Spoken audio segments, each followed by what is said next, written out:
Hello বন্ধুরা, আমি চলে এসেছি বাংলাদেশ। আর এই হলো বাংলাদেশের গেট। ওই যে ইন্ডিয়ার গাড়িগুলো আসছে, এগুলো বাংলাদেশের ভিতরে আসছে।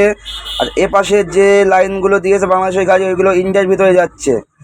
তা এই হলো বাংলাদেশের পার্কিং। এটা বাংলাদেশের স্ক্যান মার্ট, এখানে স্ক্যান করা হয় গাড়ি।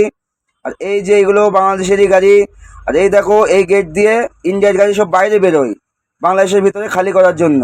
তো বন্ধুরা, দুপুর হয়ে গেছে, খিদে লেগে গেছে। গাড়ি বললো খালি হবে না, খালি হতে সন্ধ্যা হয়ে যাবে। তো আমরা খেতে চলে গেলাম ভ্যানে করে। এই দেখো, অনেকটা লং পথ, ওর জন্য আমরা ভ্যানে করে এসেছি।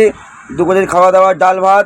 এই দেখো বাংলাদেশের জলের বোতল, বাংলায় লেখা মাম। তারপরে ওখান থেকে টোটোয় করে চলে গেলাম পার্কিংয়ের দিকে। এই দেখো, আমরা এই তিনজন খেতে গেছিলাম একসাথে। এইটা হলো পার্কিংয়ের মেন গেট, এটা হচ্ছে ভিতরে ঢোকার রাস্তা। তো এটা বাংলাদেশের ভিতরে বন্ধুরা। এই দেখো বাংলাদেশের গাড়ি, দেখো এগুলো সব বাংলাদেশের গাড়ি, বাংলায় প্লেট নাম্বার লেখা। সব প্লেট নাম্বার বাংলায় লেখা থাকে, বাংলাদেশের গাড়ি। তো আমরা তিনজন ড্রাইভার তিনটে গাড়ি নিয়ে এসেছি। ভিডিওটি ভালো লাগলে অবশ্যই লাইক